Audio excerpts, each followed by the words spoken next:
अस्सलाम वालेकुम, welcome to my YouTube channel. अगर आप मेरे चैनल पे न्यू हो तो प्लीज़ इसको सब्सक्राइब कर लीजिएगा, साथ में बेल आइकन पे भी क्लिक कर लीजिएगा ताकि स्टडी के रिलेटेड मैं जो भी वीडियो बनाऊँ आपको मिल सके। तो ये जो क्वेश्चन मैं करवाने लगी कास्ट अकाउंटिंग बीकॉम पार्ट 2 के चैप्टर नंबर 8 का है। क्वेश्चन नंबर 1 मैं करवाने लगी FIFO, LIFO और एवरेज कॉस्टिंग। ठीक है, ये क्वेश्चन इस टाइम आपके सामने शो हो रहा है। ये क्वेश्चन मेन क्वेश्चन है, ये चैप्टर मेन चैप्टर है ये। इसको अगर आप अच्छे तरीके से समझ लेंगे तो इसके बाद आप इसी चैप्टर के 4-5 सवाल जो उनसे ना वो इजीली कर लेंगे, मतलब अगर आपको मेथड क्लियर हो जाएगा तो। क्वेश्चन को स्टार्ट करते हैं। ये पहले जो आपको मैं इसका फॉर्मेट है वो प्रोवाइड कर देती हूँ, ये फॉर्मेट आप बना लें। फिर उसके बाद अब आप क्वेश्चन देख सकते हैं। कॉस्टिंग ऑफ मटेरियल्स, हमने मटेरियल्स की कॉस्ट निकालनी है।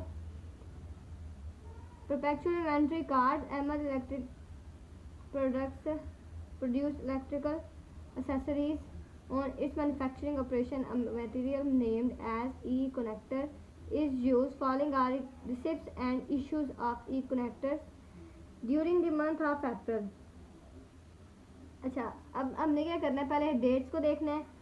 पहले तो आपने ज़्यादा जो जैसे आप जनरल एंट्रीज में करते होते तो डेट आपने ज़रूर लिखनी है। ठीक है, सिर्फ हम डेट लिखेंगे। उसके बाद रिसीव्ड जो यूनिट्स होंगे वो लिखेंगे हम यहाँ पे। फिर उसके बाद जो इशूड यूनिट होंगे वो लिखेंगे हम लोग यहाँ पे, और यहाँ पे हम बैलेंस लिखेंगे। यानी कि अगर रिसीव की एंट्री हो रही है, मतलब पहली तारीख को हमें कोई यूनिट्स रिसीव हुए हैं तो हम यहाँ पर रिसीव यूनिट्स लिखेंगे। उसके बाद इशूड नहीं हुए तो इशूड को हम लोग ऐसे ही छोड़ देंगे। ठीक है, अंदर हम ऐसे लाइन्स लगा देंगे। ठीक है, उसके बाद बैलेंस हम लोग ज़रूर लिखेंगे इसका, सेम जो रिसीव में होगा बैलेंस हम वही यहाँ पे लिख देंगे। इधर जो बैलेंस आएगा रिसीव के बाद या इशूड के बाद वो बैलेंस यहाँ पे लिखना है। अच्छा, इस अब इन तीनों पोर्शन के अंदर ना तीन पोर्शन बनेंगे। जैसे रिसीव के अंदर यूनिट्स, रेट और अमाउंट, ऐसे इशूड के अंदर भी बनेंगे यूनिट्स, रेट, अमाउंट। बैलेंस के अंदर भी यूनिट्स, रेट, अमाउंट बनेंगे। ये जो पहले मैं करवाने लगी हूँ ए वाला पार्ट है FIFO कॉस्टिंग, FIFO इसको बोलते हैं FIFO कॉस्टिंग। ये किस, इसके वर्ड्स का मतलब क्या है। एफ से बनता है फर्स्ट, आई से इन, एफ से फर्स्ट, ओ से आउट। यानी कि FIFO का मतलब होता है फर्स्ट इन फर्स्ट आउट। ठीक है, अब फर्स्ट इन फर्स्ट आउट का क्या मतलब है, ये आपको जब आप क्वेश्चन करते हो ना आपको फिर समझ में आएगी मेरी बात। या आउट का मतलब जाहिर आपको पता चल रहा होगा, कोई चीज़ हम लोगों ने निकालनी है तो वो निकालनी कैसे है। पहली एंट्री देखे इसकी, अप्रैल 1 को उसने एंट्री की है received 200 units at the rate, यानी कि इसका रेट कितना है 8 रुपीज़। रिसीव्ड हुए हैं 1 अप्रैल, पहले तो डेट आप लिखेंगे 1 अप्रैल। ठीक है, यूनिट्स रिसीव है तो रिसीव में हम लिखेंगे 200 यूनिट्स, यूनिट्स के पोर्शन में हम लिखेंगे यूनिट्स 200 यूनिट्स। उसके बाद उनका रेट उसने दिया है हमें 8 रेट है। ठीक है, अब अमाउंट इसकी क्या बनेगी, जाहिर आप यूनिट्स को रेट से मल्टीप्लाई करेंगे तो आपके पास आ जाएगी अमाउंट। 200 यूनिट्स को 8 रेट से मल्टीप्लाई करेंगे तो आपके पास आ जाएगी 1600। ठीक है, सेम 1600 आ गई। अब 1 अप्रैल को ही देखो आप लोग दोबारा, इसमें रिसीव्ड के अलावा उसने कोई भी बात और नहीं की, यानी कि इशूड कुछ भी नहीं हुआ तो हम लोग यहाँ पे ऐसे इसके अंदर लाइंस लगा देंगे। ठीक है, यानी कि इसकी कोई एंट्री नहीं होगी, इशूड उसने किया ही कुछ नहीं है। अब जो रिसीव आपको हुआ है वही बैलेंस में चीज़ आ जाएगी, यहाँ पे और कुछ भी नहीं है, इसके बैलेंस में यही एक चीज़ आ जाएगी। सेम यही चीज़ आप लिख देना बैलेंस में 200 यूनिट्स, 8 रेट और अमाउंट इसकी बन जाएगी 1600। सही है, अब नेक्स्ट देखें। अब जब नेक्स्ट आपने एंट्री करनी है उससे पहले आपने क्या करना है, इसका पूरी इसके नीचे ना लाइन लगा देनी है। ठीक है, नेक्स्ट डेट की जब आप एंट्री करोगे, मतलब 1 अप्रैल को बस यही एंट्री थी तो ये एंट्री करके ये एंट्री हम लोग कर देंगे बंद। ऐसे आपने लाइन्स लगा लेनी है। ठीक है, ये लाइन्स लगाने से ज़रा ना मतलब मेरा ज़्यादा टाइम लग जाएगा। उसके बाद देखें उसने की है अप्रैल 8 को, 8 अप्रैल को उसने एंट्री की है। अब रिसीव्ड, दोबारा रिसीव्ड हुए हैं 50 यूनिट्स 10 रेट, सेम एंट्री होगी रिसीव हुए हैं यूनिट की। पहले डेट लिखें 8 अप्रैल, उसके बाद यूनिट्स रिसीव हुए हैं वो हैं 50 यूनिट्स और 50 यूनिट का रेट क्या है 10। ठीक है, 0 आपको पता है वो नहीं हम लोग लिखते, उसके बाद है वो डॉट के बाद 50 को 10 से मल्टीप्लाई करेंगे तो वो आ जाए हमारे पास 500। ठीक है, उसके बाद इशूड सेम, इसमें 8 अप्रैल को उसने कुछ भी इशूड नहीं किया हुआ है तो फिर क्या करना है, इशूड के अंदर आपने फिर ये ऐसे करके स्लैश लगा देनी है। ठीक है, यानी कि इशूड कुछ भी नहीं हुआ तो हम लोगों ने लाइंस लगा दी। अब सेम ऐसे बैलेंस में अब आपने क्या करना है, पहले ऊपर वाला बैलेंस नीचे उतारना है। ठीक है, बैलेंस आपने साथ साथ लेके चलना है। जैसे यहाँ पे तो ये एंट्री ख़त्म हो गई थी, ठीक है। अब 208 1600 ये तो दोबारा नहीं आएंगे यहाँ पे, क्योंकि ये तो रिसीव एक दफ़ा होगी, चीज़ हो गई। लेकिन बैलेंस जो आपके पास है मौजूद वो आप बार बार लिखेंगे। जाहिर है अब ये 200 यूनिट्स हमारे लगे तो कहीं नहीं है, इनके साथ हमारा काम है अभी, ठीक है। तो इसलिए हम लोग इनको साथ साथ लेके आएंगे। जब ये यूज़ हो जाएंगे उसके बाद ये बैलेंस में रिकॉर्ड नहीं होंगे। फिलहाल पहले आप ऊपर वाला बैलेंस नीचे लेके आएंगे और फिर अपनी एंट्री का जो सा बैलेंस होगा वो लिखेंगे दोबारा, ठीक है। पहले ऊपर वाला बैलेंस नीचे लेके आए 208 1600, ठीक है। अब 8 अप्रैल के जो बैलेंस है वो लिखेंगे हम लोग 50 10 500 जो रिसीव्ड में लिखा हुआ है 50 10 500, ठीक है। जैसे मैंने आगे आपको बताया आपने सेम वैसे ही करना है। इसकी क्या करनी है, आपने लाइन लगा देनी है यहाँ पे 8 अप्रैल के बाद अब कोई भी यहाँ पे 8 अप्रैल के अंदर अब और कोई वर्किंग इसने नहीं दी हमें। अच्छा, अब उसके बाद नेक्स्ट है 16 अप्रैल। 16 अप्रैल को उसने किए हैं इशूड, यूनिट्स इशूड हुए हैं 100 यूनिट्स अब हमने करने हैं इशूड, ठीक है। यानी कि जो हमारे पास बैलेंस मौजूद है, रिसीव्ड को नहीं आपने देखना, बैलेंस को देखना है। जो हमारे पास बैलेंस मौजूद है यूनिट्स का, ठीक है, आपको पता ही हमारे पास यूनिट के हिसाब से आए हैं, तो यूनिट हम लोगों ने उसमें से करना है इशू 100 यूनिट्स करने हैं इशू, ठीक है। पहले आप लिखें डेट यहाँ पे 16 अप्रैल। उसके बाद रिसीव की कोई एंट्री नहीं है इसमें, तो रिसीव के अंदर जैसे आप इशूड के अंदर लाइन लगाते हैं वैसे आप रिसीव के अंदर अब लाइन लगाएंगे। इशूड में क्या करना है, हमने 100 यूनिट्स देने हैं, इशू करने हैं। यह मैंने आपको ऊपर बताया था फर्स्ट इन फर्स्ट आउट, ठीक है। अब इस बात का मतलब यहाँ पे अब आपको पता चलेगा कि जब हमने यूनिट देने हैं ना किसी को, बैलेंस में से आपने फर्स्ट वाले यूनिट लेने हैं, फर्स्ट इन फर्स्ट आउट, ठीक है। फर्स्ट यूनिट्स हम लेंगे और फर्स्ट को ही आउट करेंगे हम लोग। फर्स्ट यूनिट हमारे पास जो रिसीव हुए थे वो थे 200, बैलेंस में आपने देखना, ठीक है। 200 यूनिट से हमारे वो जो हमें रिसीव्ड हुए थे।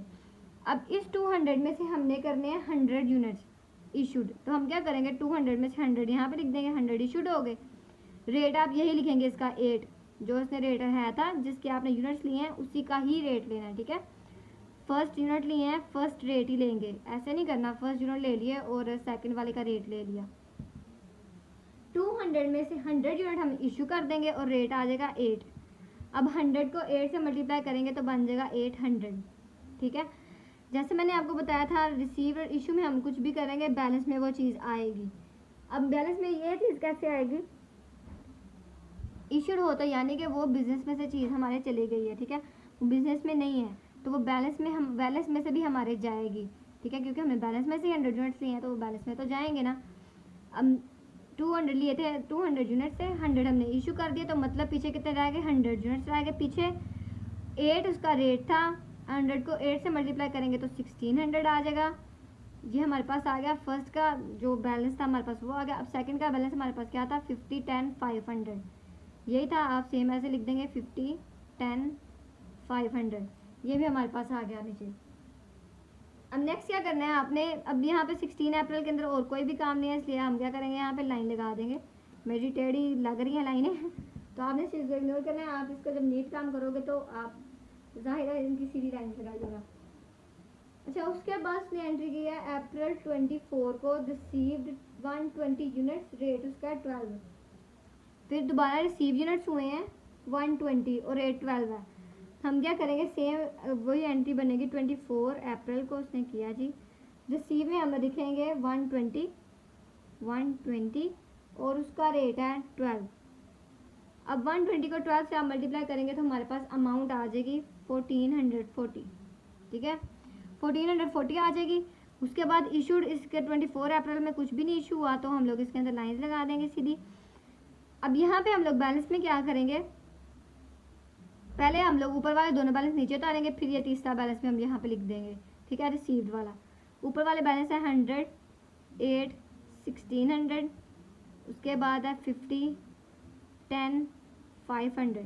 अब थर्ड ये जो रिसीव हुए हैं वो है 120 12 और 1440, ठीक है। ये तीन अभी तक जो यूनिट्स रिसीव हुए हैं वो तीन बैलेंस हम लोगों ने यहाँ पे लिख दिए हैं। उस बैलेंस में से एक हम लोग यहाँ पे इशू कर चुके हैं ऊपर, ठीक है। अच्छा, उसके बाद देखो अप्रैल 30 को उसने किए हैं इशूड 170 यूनिट।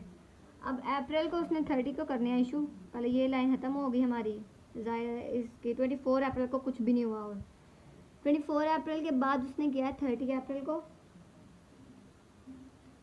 30 अप्रैल इशूड किए हैं यूनिट उसने 170। अब 170 यूनिट्स हमने करने हैं इशूड, यानी कि रिसीव वाला कोई काम नहीं है, तो रिसीव के अंदर हम लोग ऐसे लाइंस लगा के इशूड पे आ जाएंगे। तो हमने करना है इशू 170। अब हम पहले देखेंगे बैलेंस अपना, ठीक है।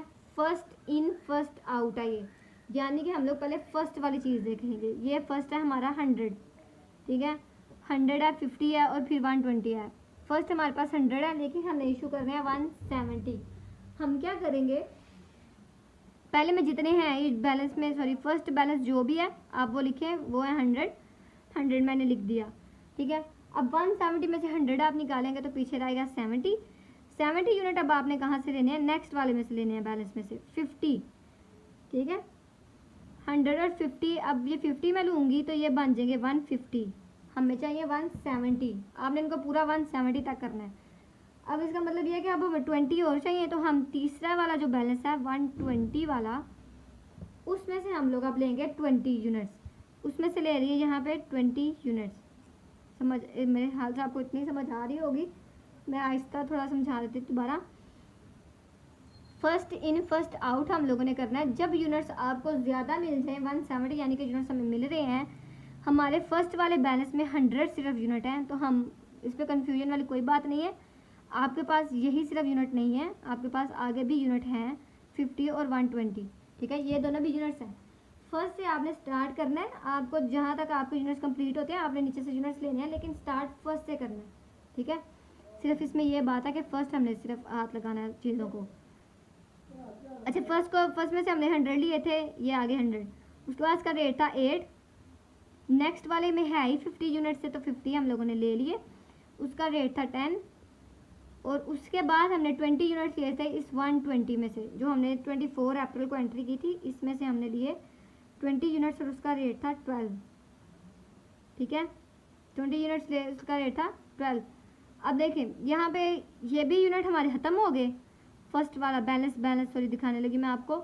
100 यूनिट हमारे यहाँ पे इशूड हमने कर दिए, हमारे कंपनी में बिजनेस में से चले गए हैं, यानी कि अभी हमारे पास नहीं रहे, तो मतलब ये क्रॉस हो जाएगा। ये मैं सिर्फ आपको समझाने के लिए क्रॉस या टिक लगा रही हूँ, ये आपने नहीं लगाने हैं, ठीक है, मैं आपको समझाने के लिए क्रॉस टिक लगा रही हूँ। अच्छा, बैलेंस में से 100 इशू हो गए हैं, तो मतलब ये हो गए ख़त्म। उसके बाद 50 जो से हैं वो भी इशू हो गए हैं, पूरे इशू हो गए हैं ना, मतलब इसके अंदर कुछ भी नहीं बचा बाकी, तो हम इसको भी क्रॉस कर देंगे, ठीक है। 120 में से अब यहाँ पे सिर्फ हमने 20 इशू किए हैं, मतलब 100 इसके बाकी हैं। तो बैलेंस क्या आएगा, बैलेंस अब ये ऊपर वाले तो दोनों ख़त्म हो गए हैं, थर्ड वाला बैलेंस आएगा आपका 120, यहाँ पे 20 आ गया, तो यहाँ पे क्या आएगा 100। बैलेंस में कितना बच जाएगा 100 सिर्फ और 12, ठीक है। अब 100 को 12 के साथ मल्टीप्लाई करोगे ना, तो आ जाएगा आपके पास वो बैलेंस अमाउंट जिसे कहते हैं हम लोग। 100 को 12 से मल्टीप्लाई करेंगे तो अब आपके पास आ जाएगी अमाउंट 1200, ठीक है। 1200 हमारे पास अमाउंट आ गई। उसके बाद इशूड के अंदर अब करें 100 को 8 से मल्टीप्लाई तो 1600, 50 को 10 से मल्टीप्लाई करेंगे तो 500, और 20 को 12 से मल्टीप्लाई करेंगे तो 240, ठीक है। ये हमारे पास आ गए यूनिट्स। अच्छा, यहाँ पे भी लग गई लाइन। अब दोबारा आगे क्या से लिखा हुआ है, रिक्वायरमेंट क्या थी, prepare perpetual inventory record and calculate cost of material used and in inventory as on April 30 under each of the following method. हमने निकाली थी कॉस्ट ऑफ मटेरियल, ये इसके एंड पे मैंने लिखा हुआ है कॉस्ट ऑफ मटेरियल। जितनी मैंने जगह इसलिए छोड़ती कि क्वेश्चन लेंथ ही होगा, तो मतलब जगह में एडजस्ट हो जाएगा। आप अपने क्वेश्चन के हिसाब से लाइन लगा सकते हैं। कॉस्ट ऑफ मटेरियल यूज्ड और कॉस्ट ऑफ एंडिंग इन्वेंट्री, ये दो चीज़ें हमने लाइफो, फाइफो और एवरेज तीनों को जब भी हमने करना, नीचे यही दो चीज़ें आएंगी। क्या आएगा, कॉस्ट ऑफ मटेरियल, जो उसने हमें ऊपर बोला हुआ है कॉस्ट ऑफ मटेरियल निकाल लें इसका, और क्या करें, calculate cost of material used and ending inventory, cost of ending inventory. अच्छा, अब एंडिंग इन्वेंट्री का क्या मतलब है, एंडिंग बोलते हैं उसको जो आपके पास एंड पे बैलेंस रह जाता है, ठीक है। रिसीव्ड को आपने बिल्कुल भी नहीं देखना, इसमें हमारा कोई बैलेंस नहीं है। बैलेंस हमारे पास क्या रह गया एंड पे, ये बैलेंस है हमारे पास 1200, क्योंकि 1600 तो सारा हम लोगों ने इशू कर दिया, 500 भी हमने इशू कर दिया, पीछे हमारे पास ये रह गया था 120, तो 12 यानी कि 120 में से हमने 20 तो इशू कर दिया था, पीछे 100 रह गया था, 100 को 12 से मल्टीप्लाई किया तो 1200, ये हमारे पास है एंडिंग इन्वेंट्री। ठीक है, 1200 यहाँ पे आप लिख देंगे ending inventory. Cost of material use, अब जो आपने मटेरियल जो यूनिट्स आपने इशू किए हैं वो आपके यूनिट्स हुए हैं यूज। ठीक है, वो आपका था मटेरियल जो हुआ यूज, तो वो क्या है हमारे पास इशू में, ये 1600, 500, 240 और 800, जितने भी आपने इशू करोगे उन सब अमाउंट को आपने प्लस करना है। ठीक है, मैं दोबारा बताती हूँ, रिसीव को आपने कुछ भी नहीं करना, आपका जो मटेरियल यूज है ना वो आनी है, इशूड में जो भी अमाउंट है ना उन सबको आपने ऐड करना है। ठीक है, सबको ऐड करने के बाद आपके पास आएगी अमाउंट और वो होगी मटेरियल यूज़ की। 800, 1600, 500 और 240 इनको ऐड करना है तो आपके पास आएगा 2340। 2340 आ जाएगा, आप यहाँ पे लिख देंगे कॉस्ट ऑफ मटेरियल यूज 2340। ठीक है, ये आपका 5 जॉनसन है ना वो कंप्लीट हो गया। उसके बाद लाइफो में अब क्या करना है, लाइफो समझाती हूँ। अब लाइफो में क्या होता है, लाइफो का मतलब है LIFO, एल निकला लास्ट से, लास्ट इन फर्स्ट आउट। ठीक है, जैसे मैंने आपको फाइफो का बताया था, आप चाहे उसको ऊपर लिख सकते हो। ठीक है, अपने समझने के लिए आप लिख लीजिएगा लास्ट इन फर्स्ट आउट। अच्छा, अब लास्ट इन फर्स्ट आउट का क्या मतलब है ये भी मैं आपको बताती हूँ। एंट्रीज यही हमारी होंगी, क्वेश्चन भी यही है हमारा, लेकिन इसमें चेंज क्या होगा वो बताती हूँ। क्वेश्चन स्टार्ट करते हैं April 1, डेट वही है, एंट्रीज भी वही देंगी। जैसे रिसीव के पहले एंट्री करते हैं यहाँ पे फाइफो में, वैसे ही आपने यहाँ लाइफो में एंट्री करनी है रिसीव्ड की। 200 units received, 200 units receive, rate उसका 8 है और अमाउंट इनकी बन जाएगी 1600। ठीक है, ऐसे ही इशूड कुछ भी नहीं हुआ तो जो बैलेंस रिसीव हमें हुई हैं यूनिट्स उनको ही हम बैलेंस में लिख देंगे 200, 8 और 1600। ठीक है, फिर हम लोग क्या करेंगे, यहाँ पे लगा देंगे लाइन, 1 अप्रैल की चीज़ होगी ख़त्म। उसके बाद April 8 में रिसीव हुए थे यूनिट्स, April 8 यूनिट्स रिसीव हुए हैं 50 और उनका रेट है 10, तो ये बन गया 500। इशूड कुछ भी नहीं हुआ तो लाइन आगे जाएंगे यहाँ पे। अब बैलेंस लिखने से पहले जैसे आप यहाँ पे कर रहे थे, ऊपर वाला बैलेंस पहले लेके आना है फिर नीचे वाला लिखना है। यहाँ पे भी आपने सेम करना है, पहले ऊपर वाला बैलेंस लेके आए 200, 8, 1600। अब यहाँ पे जो नया बैलेंस है वो क्या है 50, 10, 500। ठीक है, अब यहाँ पे लग जाएगी दोबारा से लाइन, मतलब April 8 की एंट्री होगी कंप्लीट। उसके बाद 16 अप्रैल को उसने किया एंट्री, April 16 को उसने एंट्री की है जो है इशूड की 100 यूनिट्स। यहाँ पे अब आपको बात समझनी पड़ेगी, मतलब जो फाइफो से मुख्तलिफ है वो होगी इशूड की। अच्छा, इशूड हुआ पर तो यहाँ पे होगा कि रिसीव कुछ भी नहीं है तो लाइन लग गई। इशू हमने करने हैं 100 यूनिट्स, 100 हमने इशू करने हैं। अब हमने 100 लेने कहाँ से है वो मैं आपको बताती हूँ। जैसे मैंने आपको बताया था first in first out FIFO में था, तो हम लेते थे बैलेंस में से पहले वाले यूनिट्स को। ठीक है, जो फर्स्ट पे होते थे यूनिट हम वो लेते थे। अब इसमें लाइफो में आपने क्या करना है, जब आपने इशू करने हैं तो आपने बैलेंस में से लास्ट से लेने हैं, लास्ट इन फर्स्ट आउट। ठीक है, आपने बैलेंस में से लास्ट वाले यूनिट्स लेने हैं, सही है। अब लास्ट में क्या है हमारे पास 50, यही बैलेंस है ना हमारे पास, ये दो बैलेंस है हमारे पास 200 और 50। 200 तो फर्स्ट है और 50 क्या है लास्ट, हमने लास्ट में से लेना है लाइफो में। तो लास्ट यूनिट है हमारे पास 50 यहाँ पे आ गए, लेकिन हमें चाहिए 100, तो हम क्या करेंगे 50 अब उससे ऊपर वाले में से ले लेंगे, यानी कि 200 में से। लाइफो में आपने नीचे से ऊपर जाना है, फाइफो में आपने ऊपर से नीचे आना है बैलेंस में। ठीक है, जब भी आपने इशूड करने हैं यूनिट्स तब बस, बाकी ये दोनों चीज़ें सेम है। अच्छा, अब 50 यूनिट्स हमने इशू करने हैं, सॉरी 100 यूनिट्स इशू करने हैं, 50 हमने दे दिया। अब 50 हम ऊपर वाले 200 में से ले लेंगे, 50 आ गया। अब इनके जो रेट्स हैं हम वो लिख देंगे। 50 फर्स्ट वाला जो मैंने यहाँ पे इशूड में लिखा है 50, उसका रेट है 10। फिर हमने उससे ऊपर वाले में से लिया था वो था 8, ठीक है। अब 50 को 10 से मल्टीप्लाई करेंगे तो आपके पास आ जाएगा 500, 50 को 8 से मल्टीप्लाई करेंगे तो 400, सही है। अच्छा ये तो इशू तो हो गए 100 यूनिट्स कंप्लीट हमारे, लेकिन अब पीछे बैलेंस क्या बच गया, ये 50 जो सा था ये तो ख़त्म हो गया, यानी कि यहाँ पर लग गया क्रॉस।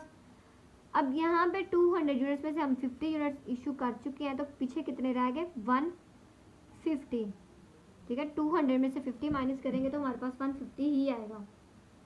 ये तो मैं आपको बच्चों वाली चीज़ें बता रही हूँ, जाहिर है आप बीकॉम के स्टूडेंट्स हैं तो फिर इतना तो पता ही होगा आपको। 200 में से 50 माइनस करें तो 150 ही आता है। उसके बाद रेट इसका क्या था 8 आ जाएगा यहाँ पे। अब 150 को 8 से मल्टीप्लाई करेंगे आप तो आपके पास आ जाएगा 1200। ये अब हमारे पास बैलेंस बच गया, ठीक है। अच्छा अब ये भी लाइन खत्म होगी, हमने इशू कर दिया 100 यूनिट्स और बैलेंस भी हमने लिख दिया, तो 16 अप्रैल की एंट्री होगी कंप्लीट, ठीक है। एक बार फिर बता देती हूँ कि लास्ट इन फर्स्ट आउट में यानी कि लाइफो में आपने क्या करना है, नीचे से यूनिट्स लेने शुरू करने हैं जब आपने इशू करने हैं, ठीक है। और फाइफो में आपने क्या करना है, जब आपने इशू करने हैं तो फर्स्ट वाले यूनिट्स लेने हैं आपने, सही है। जब फर्स्ट वाले अगर ख़त्म हो गए होंगे तो जाहिर है बैलेंस में तो नहीं हमने लिखे होंगे, तो फिर तो हम लोग लास्ट में से लेंगे, मतलब सेकंड वाले में से। अच्छा नेक्स्ट सेंटेंस की देखें, अप्रैल 24 को उसने यूनिट्स रिसीव हुए हैं, तो सेम जैसे आप इसमें एंट्री करते थे वही हमने यूनिट्स रिसीव की करनी है। यूनिट्स रिसीव हुए हैं 120, 12 और इनकी अमाउंट बनती है 1440, ठीक है। इशूड में कुछ भी नहीं आएगा, तो यहाँ पे क्या आ जाएगा, बैलेंस पहले ऊपर वाला हम नीचे उतारेंगे फिर हम न्यू वाला बैलेंस लिखेंगे, ठीक है। यही तरीका है शुरू से 158 1200 पहले वो लिखेंगे हम लोग। अब जो बैलेंस हमारे पास है वो है 120 12 1440। लीजिए अप्रैल 24 की भी एंट्री होगी हमारी कंप्लीट, ठीक है। ऐसे आपने लाइन लगा देनी है। अब नेक्स्ट क्या है इसकी एंट्री, अप्रैल 30 को इशू करने हैं 170 यूनिट, अप्रैल 30 रिसीव यानी कि कुछ भी नहीं होना, तो यहाँ पे हम लोग लाइन लगा देंगे। अब इशू करने हैं 170 यूनिट्स, वो कैसे करने हैं, जैसे मैंने आगे आपको बताया कि लास्ट इन फर्स्ट आउट, यानी कि हम लोग लाइफो कर रहे हैं, इसमें हम लोग लास्ट से यूनिट लेते हैं, ठीक है। फिर हम इससे ऊपर जाते हैं, लास्ट से ख़त्म हो जाए यूनिट तो हम ऊपर जाते हैं, ठीक है। लास्ट लेने हैं 170 हमें लेने हैं, तो लास्ट में है 120, पहले 120 में यहाँ पे लिख दूँगी सारे यूनिट्स, क्योंकि हमें तो 170 चाहिए ना, तो 12 इसका रेट है। अच्छा अब 120 तो हमारे पास आ गए, लेकिन अभी हमारे पास 50 यूनिट्स नहीं है, तो हमें वो भी चाहिए।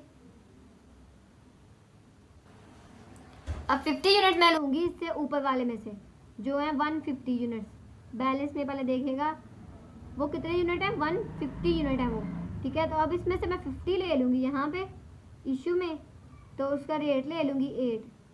पीछे क्या बच गया, 150 में से 50 मैंने इशू कर दिए, लास्ट वाले यूनिट जोन से थे वो सारे ही ख़त्म हो गए हैं 120।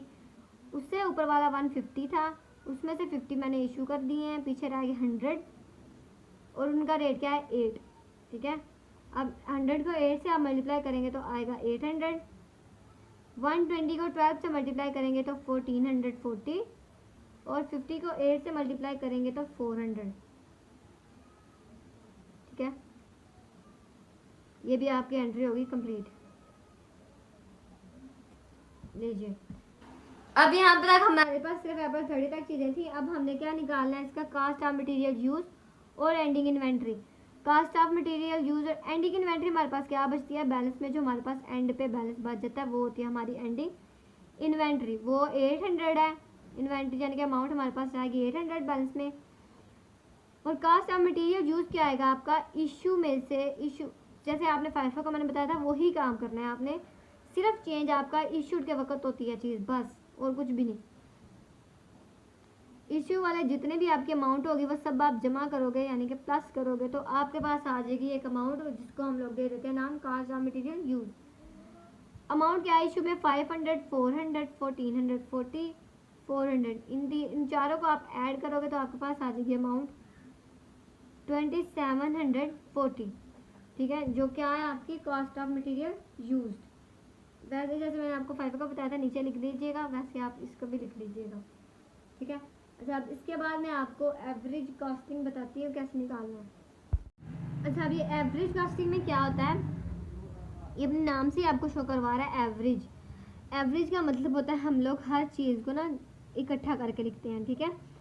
यानी कि जो हमें यूनिट्स रिसीव होते हैं ना, पीछे हम लोग क्या करते थे, अलग अलग बैलेंस में लिख देते थे, ठीक है।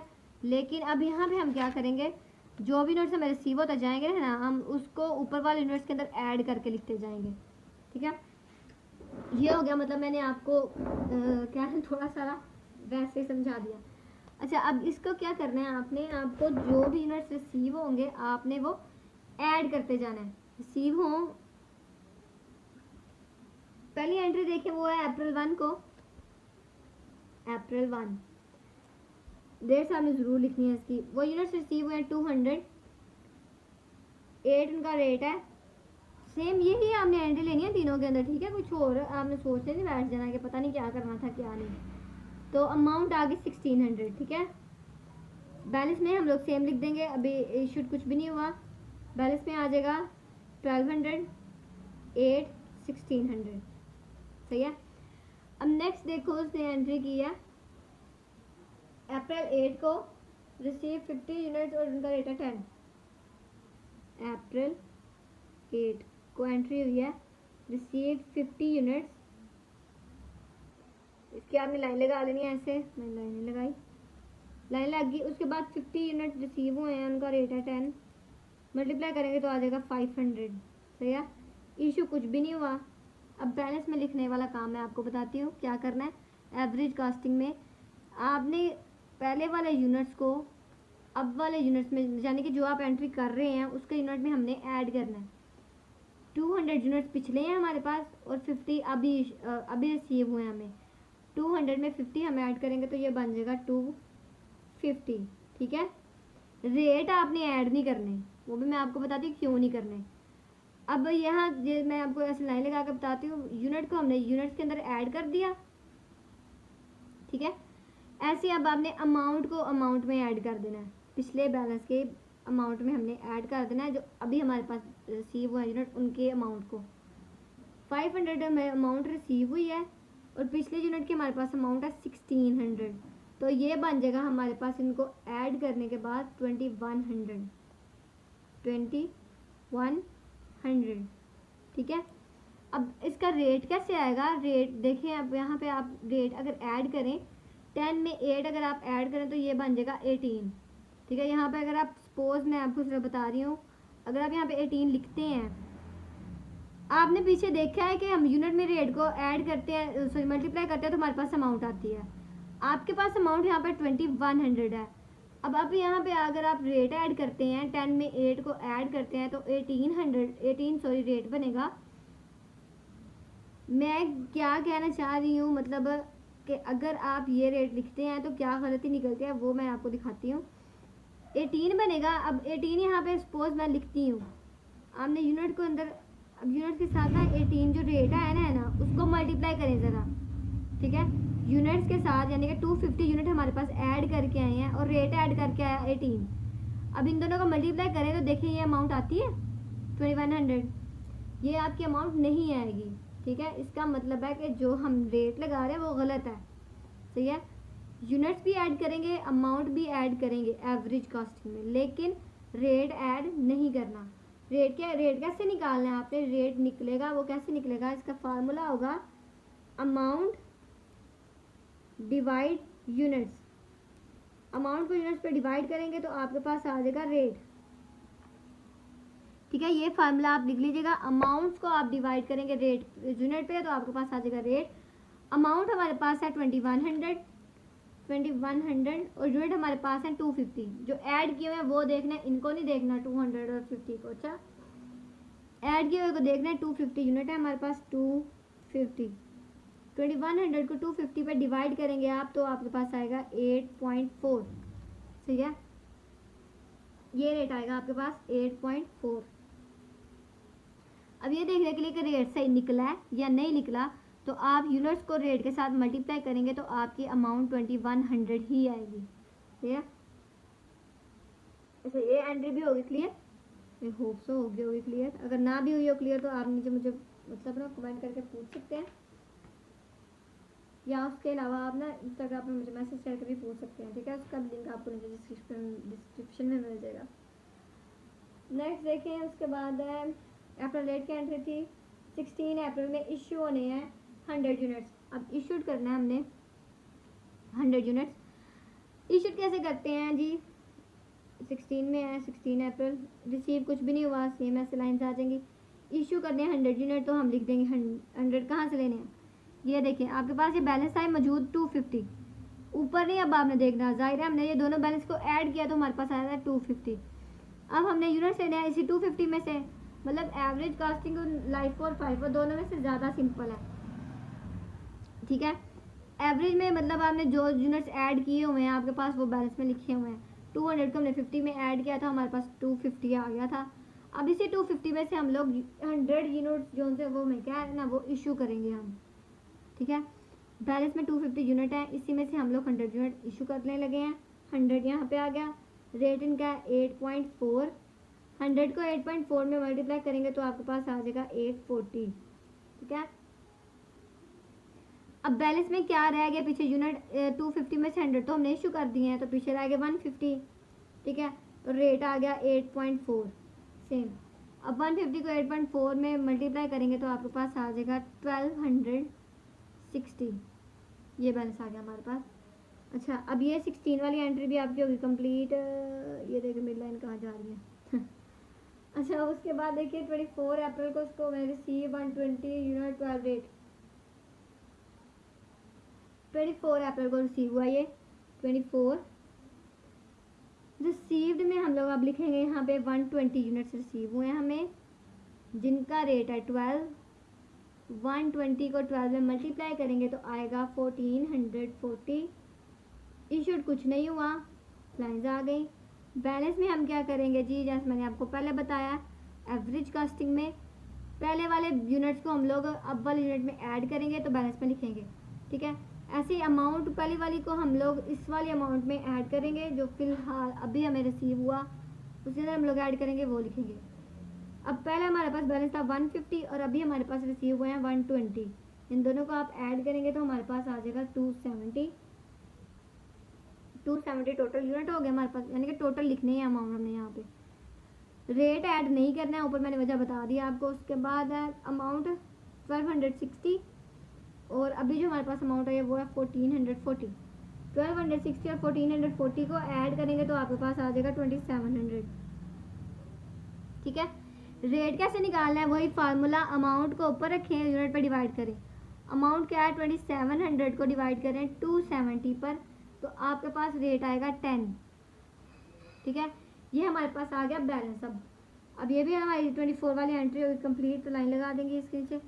उसके बाद है 30 अप्रैल, बोल बता दिए 30 अप्रैल को इशू हुए हैं 170 यूनिट।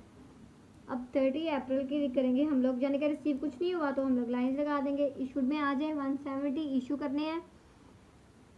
बैलेंस में टोटल यूनिट हमारे पास 270, ठीक है। यही इसी में से हम लोग 170 ले लेंगे, 170 ले लिया यूनिट और रेट क्या है इसका 10। 170 को 10 से मल्टीप्लाई करेंगे तो 1700। बैलेंस में क्या बच गया हमारे पास, 270 में से 170 हम इशू कर चुके हैं तो पीछे रह गया 100, ठीक है। उसका रेट क्या था 10, 100 को 10 से मल्टीप्लाई करेंगे तो आ जाएगा 1000। ये क्या है हमारी एंडिंग इन्वेंट्री। उसके बाद हमारी एंडिंग इन्वेंट्री आ गई और मटेरियल यूज़ क्या होगा, इशूड में हम लोग जो अमाउंट है हमारी उनको हम ऐड करते हैं तो हमारे पास आ जाता है cost of material used. Cost of material आएगा 840 और 1700 को ऐड करके के बाद 2540, ठीक है। ये हमारे पास आ गया cost of material used. I hope so इस क्वेश्चन में आपको समझ में आया होगा, अगर ना आया हो तो आप मज़ीद कुछ पूछना हो तो आप मुझसे पूछ सकते हैं इंस्टाग्राम पे मैसेज करके। ओके जी, अल्लाह हाफ़िज़।